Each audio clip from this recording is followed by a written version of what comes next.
Hi everyone, this Saurabh sir from Pushpa academy classes. मैं आपके लिए इंग्लिश का क्लास फिर से लेके आया हूं और जो बच्चे इस चैनल पे नए हैं इस चैनल को सब्सक्राइब जरूर करें और अपने मित्रों को भी सजेस्ट करें कि इस चैनल को सब्सक्राइब करें। मैं इसलिए कह रहा हूं चैनल सब्सक्राइब करने के लिए, आप बड़े ही आसान भाषा में अंग्रेजी सीख सकते हैं घर बैठे। ठीक है, जैसा कि मैं पीछे भी इस चैनल पे वीडियो डाला हूं, आप जाके देख सकते हैं।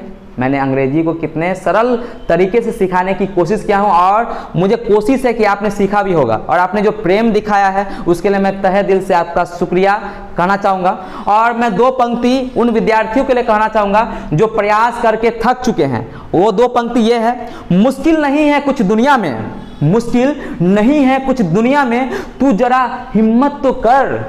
मुश्किल नहीं है कुछ दुनिया में, तू जरा हिम्मत तो कर। ख्वाब बदलेंगे हकीकत में, ख्वाब बदलेंगे हकीकत में, तू जरा कोशिश तो कर। तो आपने देखा है कि जब भी अगर आप कोशिश करते हैं तो आप हताश हो जाते हैं। जब आपको सफलता नहीं मिलती है तो उस समय आप हताश ना हो, इसके लिए मैंने ये दो पंक्ति कहा है कि जब भी आप कोशिश करते हैं थोड़ा और हिम्मत कीजिए कि मैं उस मुकाम को पा सकता हूं। और हर ख्वाब आपके बदलेंगे अगर आपने उस कोशिश को आगे जारी रखा।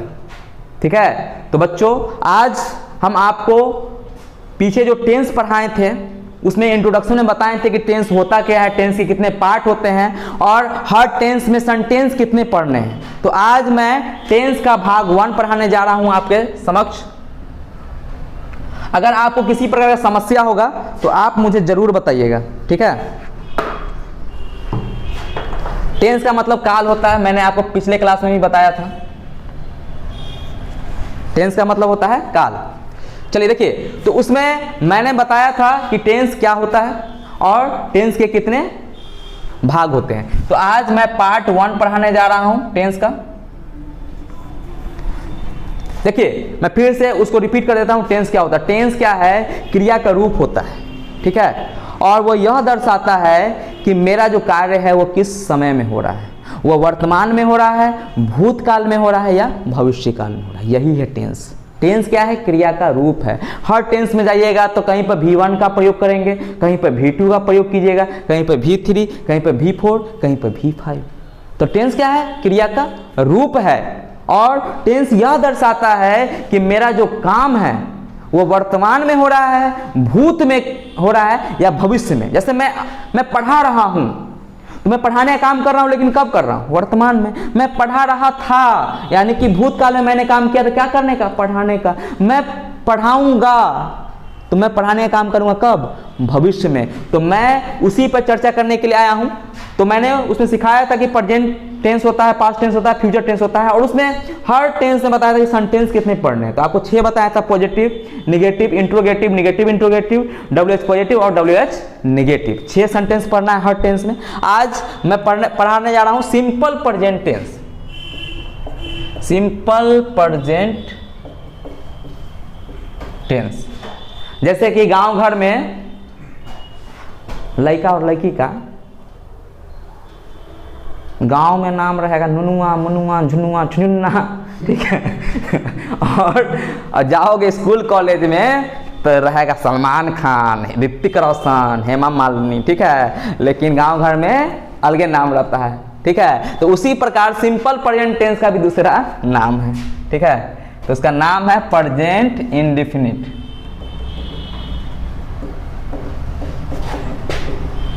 Present indefinite tense. आप सिंपल प्रेजेंट टेंस बोलिए या प्रेजेंट इंडेफिनिट टेंस, बतवा इज द सेम। ठीक है, कोई इधर उधर नहीं है।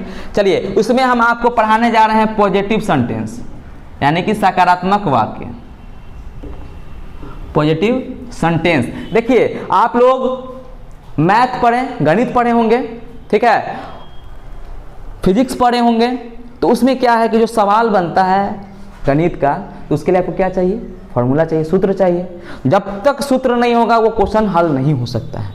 ठीक है, तो उसी प्रकार इंग्लिश में सेंटेंस बनाने के लिए हमको चाहिए होता है स्ट्रक्चर। क्या चाहिए होता है? स्ट्रक्चर। तो पॉजिटिव सेंटेंस में हम लोग देखेंगे स्ट्रक्चर। ठीक है, इसका स्ट्रक्चर होता है बाबू subject plus V1 oblique V5 plus object, subject plus V1 oblique V5 plus object. S का मतलब होता है सब्जेक्ट, V का मतलब होता है वर्ब, और O का मतलब होता है ऑब्जेक्ट।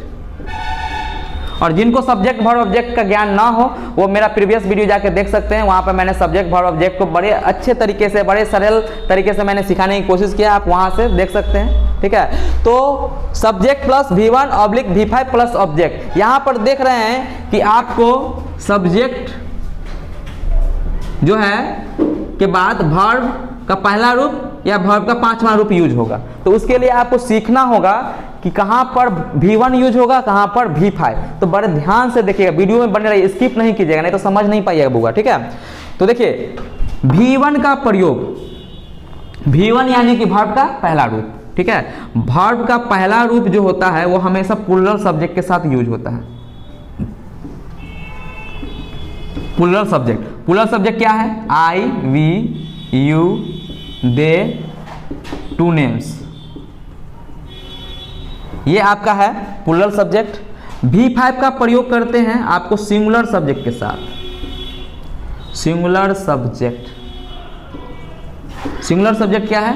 ही, सी, इट, कोई एक नाम, यानी कि ये सभी क्या है आपको सिंगुलर सब्जेक्ट। ठीक है, तो एक और बात याद रखना है कि जब वर्ब का उत्पत्ति होता है, यानी कि जब वर्ब बनता है, वर्ब कैसे बनता है?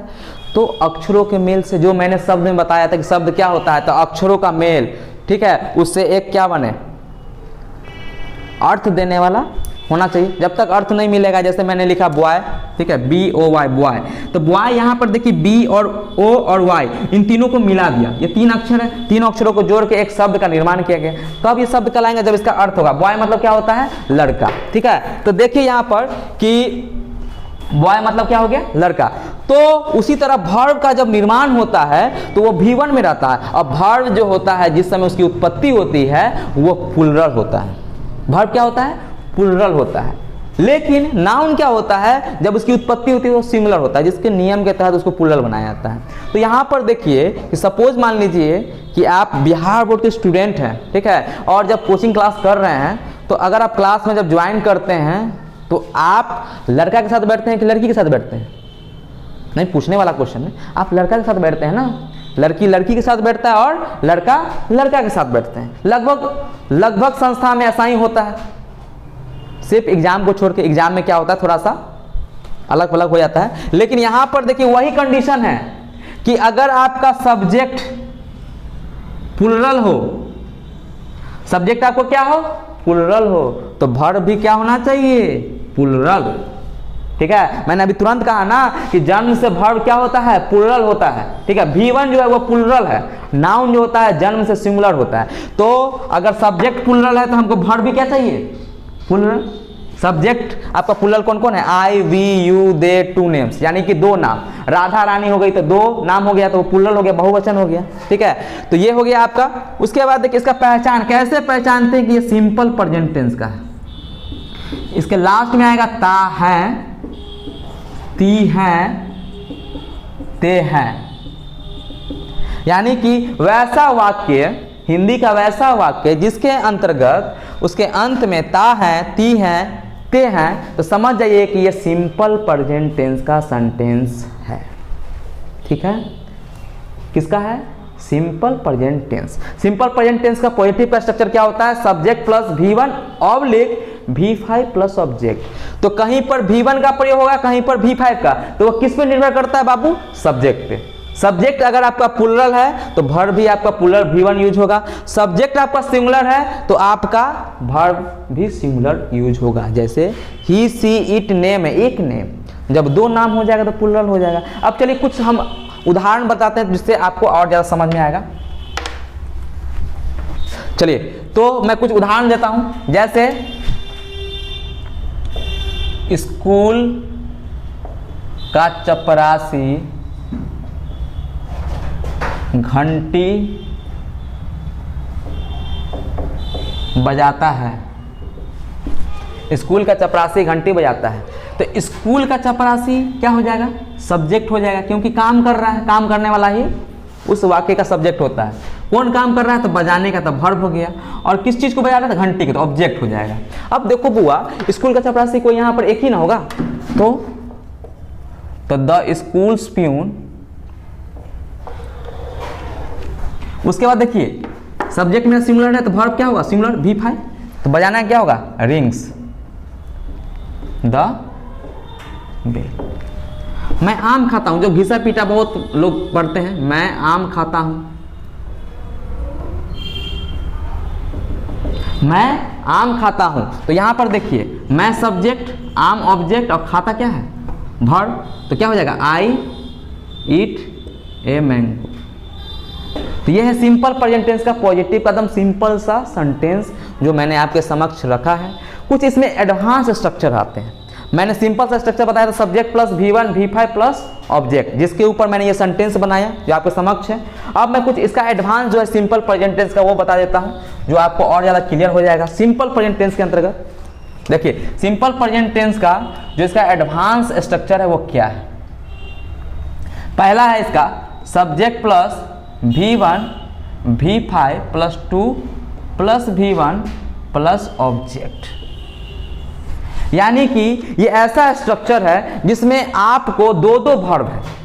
कितने वर्ब है? 2। एक तो आपको V1 V5 वाला है ही, उसके बाद एक और वर्ब है। यानी कि जब सेंटेंस में आपको 2 क्रियाएं नजर आए तो आप ये स्ट्रक्चर लगाइएगा। जैसे यहां पर देखिए, मैं पुस्तक पढ़ना चाहता हूं, मैं पुस्तक पढ़ना चाहता हूं। तो मैं क्या है? सब्जेक्ट, पुस्तक क्या हो गया? ऑब्जेक्ट, पढ़ना वर्ब और चाहना भी वर्ब। तो देखिए यहां पर क्रियाएं की संख्या कितनी हो गई? 2 हो गई।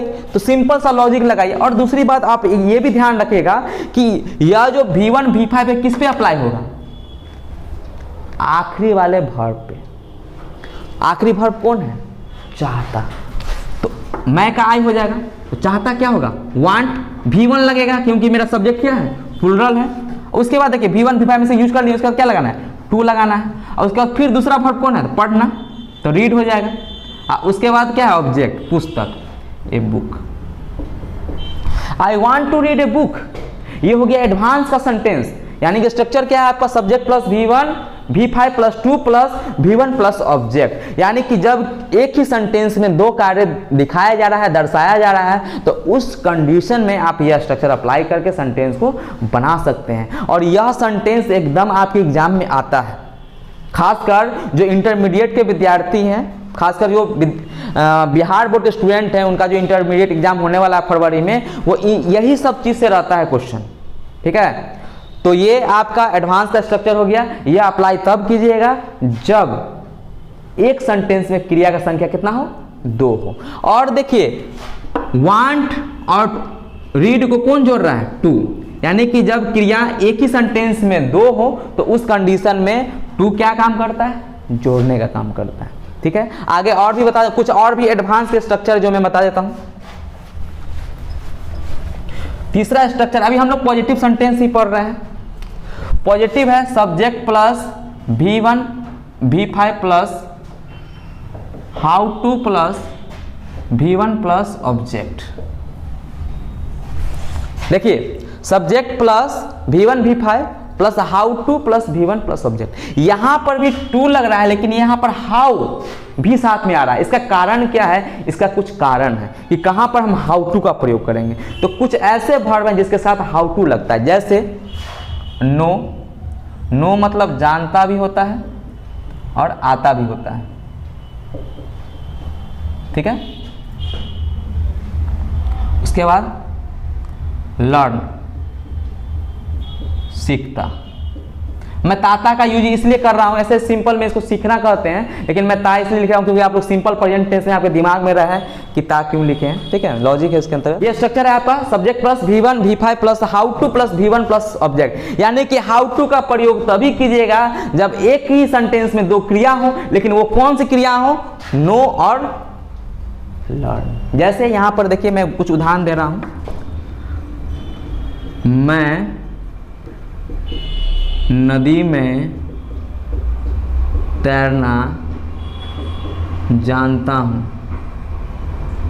मैं नदी में तैरना जानता हूं, तो मैं क्या हो गया सब्जेक्ट, तैरना भर, जानता भी भर, और नदी क्या हो गया ऑब्जेक्ट। अब यहां पर देखिए मैं, तो आई हो जाएगा।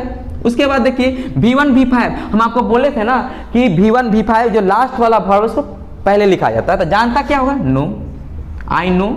उसके बाद देखो हाउ टू क्यों लगा, क्योंकि मेरे पास क्या आ गया नो, तो यहां हो जाएगा आई नो हाउ टू। उसके बाद V1 यानी तैरना, how to swim in the river, देख रहे हैं ना, I know how to swim in the river. तो आप इस पे एकदम धड़ाधड़ क्वेश्चन सॉल्व कीजिए, घर पे जाइए आप उदाहरण निकालिए, और सिंपल प्रेजेंट टेंस से एक भी क्वेश्चन नहीं फंसेगा आपको, एकदम गारंटी है कि आप सिंपल प्रेजेंट टेंस पढ़ लिए यहाँ। अगर आपको कोई क्वेश्चन अगर फंस जाए तो आप जरूर कमेंट कीजिएगा सर हमसे ये क्वेश्चन नहीं बन रहा है, ठीक है। तो आप ये 3 स्ट्रक्चर है, बड़े ध्यान से पढ़िए। ये सिंपल प्रेजेंट टेंस के आधार पर मैंने पॉजिटिव सेंटेंस का स्ट्रक्चर दिया है। मैं आगे भी और भी सेंटेंस है उसको भी मैं बारीकी से आपके पास पहुंचाऊंगा, और मैं जहां तक कोशिश करूंगा कि आपका इंग्लिश बेहतर से बेहतर हो। और एक शिक्षक का यही कर्तव्य रहता है कि उनसे जो जुड़े विद्यार्थी वो अच्छा कार्य करें और शिक्षा के क्षेत्र में आगे बढ़े, क्योंकि शिक्षा ही एकमात्र ऐसा जरिया है, एक ऐसा माध्यम है जो अपने सोसाइटी को, अपने नेशन को, अपने समाज को, अपने राष्ट्र को, अपने अगल बगल के सोसाइटी को चेंज कर सकते हैं। क्योंकि मैंने पीछे भी एक थॉट बोला था नेल्सन मंडेला का, बहुत ही स्ट्रॉन्ग थॉट है जो मैं हमेशा अपने विद्यार्थियों को और आपसे भी साझा करना चाहूँगा कि education is the most powerful weapon, education is the most powerful weapon which use to change the world. मैंने क्या कहा, education is the most powerful weapon, यानी कि शिक्षा जो है एक शक्तिशाली हथियार है।